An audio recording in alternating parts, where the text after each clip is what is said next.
मेरे कुछ शिष्य छात्र छात्राएं कई बार बड़े ही मन से अपने जीवन की मुसीबतें, कठिनाइयाँ, बाधाएं, दशाएं मुझसे व्हाट्सएप पर शेयर करते हैं या फ़ोन करके मुझे बताते हैं। सुनकर बहुत दुख होता है।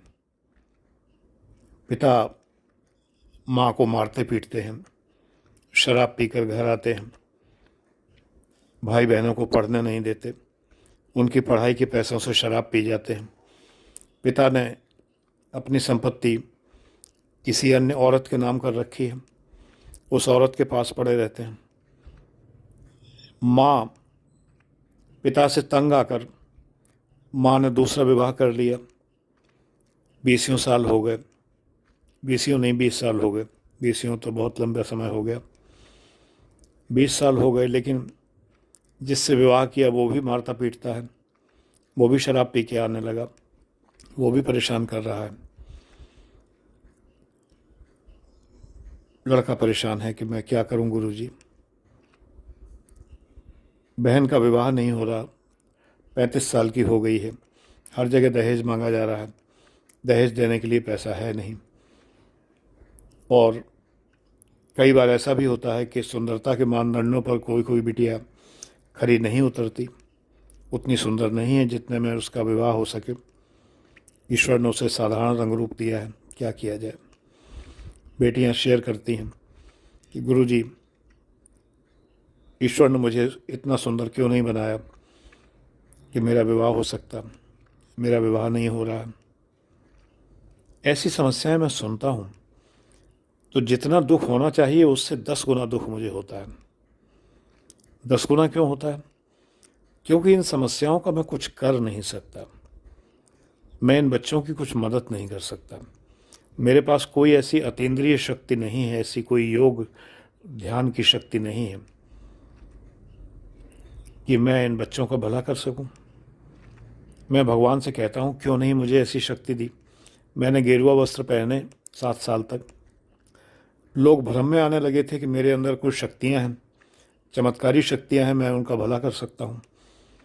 ये देखकर मैंने गेरुआ वस्त्र त्याग दिए, बाल कटवा दिए। लंबे बाल थे, बड़ी मुश्किल से पाले हुए बाल थे मेरे, लेकिन लंबे बाल, वो भी सफ़ेद, डाई नहीं करता था मैं, हेयर डाई नहीं करता था, सफ़ेद लंबे बाल, तिलक लगाता था, माला पहनता था, गेरुआ वस्त्र पहनता। तुम सब ने देखा ही मेरा वो रूप। बहुत लोग आने लगे मेरे पास चमत्कार की आशा में। कुछ लोगों ने तो कहा कि मैंने आपका वीडियो देखा और मैं मुकदमा जीत गया। गुरुजी, मैंने आपका वीडियो देखा, मुझे संतान प्राप्ति हुई। गुरुजी, मैंने आपका वीडियो देखा, मैं कर्ज से मुक्त हो गया। ऐसे ऐसे लोगों के मैसेज आने लगे, लोग मिलने आने लगे, जबकि मेरे अंदर ऐसी कोई शक्ति नहीं है। मैंने एक दिन ये तय किया और मैंने गेरुआ वस्त्र त्याग दिए, बाल कटवाए, हेयर डाई करवाई, हेयर कलर करवाया, पैंट शर्ट में आ गया। भाई धोखा मत खाओ, मैं संत नहीं हूँ, मैं महात्मा नहीं हूँ, मैं देवराह बाबा की तरह नहीं हूँ कि जो एक लात मारते थे और सारे कष्ट दूर हो जाते थे। मैं वो नहीं हूँ, नीम करोड़ी बाबा नहीं हूँ। अगर आपको जाना है तो इन महापुरुषों के पास जाइए, ईश्वर का स्मरण कीजिए, ग्रह नक्षत्रों की शांति कराइए, तब आपको लाभ होगा। बेटा, आप मुझसे बता के मन हल्का कर सकते हैं, उपाय नहीं मिलेगा, समाधान नहीं मिलेगा। मैं आपके लिए प्रार्थना कर सकता हूँ। मेरा एक शिष्य कहता है कि आपकी प्रार्थना में बहुत शक्ति है। तो बेटा ठीक है, अगर तुम्हें ऐसा लगता है कि प्रार्थना में शक्ति है तो मैं तुम्हारे लिए प्रार्थना कर सकता हूँ, और पूरे मन से करता हूँ, और स्वयं ही नहीं अपने शिष्यों से भी करवाता हूँ। उनको भी मैं मैसेज करता हूँ कि फलाने बच्चे के लिए, उसके इस कष्ट के लिए प्रार्थना करिए। ये मैं कहता हूँ, और प्रार्थना से फ़ायदा होता है, जैसा कि बच्चों ने बताया होता है। मेरी एक शिष्या है, बिटिया है, उसके बेटे का ऑपरेशन हुआ था, सब ने सामूहिक प्रार्थना की, उसको लाभ हुआ। एक शिष्य है विजय कुमार जैन, पेट में कैंसर उसके है, उसके लिए प्रार्थना करवाई थी मैंने, लाभ हुआ। तो अगर आपको लगता है कि मेरे प्रार्थना करने से या मेरे शिष्यों की प्रार्थना करने से लाभ होता है, तो मैं उसके लिए सदैव तैयार हूँ। ईश्वर न करे आप पर कोई विपत्ति आए, भगवान न करे, लेकिन अगर आप समस्याग्रस्त हैं तो आपके लिए मैं प्रार्थना करता हूँ। अगर उससे लाभ होता है तो मैं करने को तैयार हूँ। सदैव आप बताएंगे, मैं प्रार्थना अवश्य करूँगा। अभी एक बच्चे ने मुझसे समस्या शेयर की,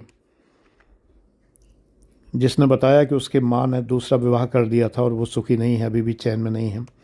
उसके लिए मैंने हृदय से प्रार्थना की और अपने शिष्यों से भी मैंने कहा कि प्रार्थना करें, शायद उसको अच्छा प्रभाव मिलेगा। लेकिन मुझे दुख ये होता है कि मैं कुछ नहीं कर पाता। मेरे हाथ में ऐसी कोई शक्ति बेटा नहीं है। मुझे कोई गलतफहमी भी नहीं है कि मेरे पास कोई शक्ति है जिससे मैं आपके दुख दूर कर सकता हूँ। बस प्रार्थना कर सकता हूँ ईश्वर से और आपसे कह सकता हूँ कि बेटा सब दुख दर्द दूर होंगे अगर प्रतिक्षण ईश्वर का नाम लिया जाए।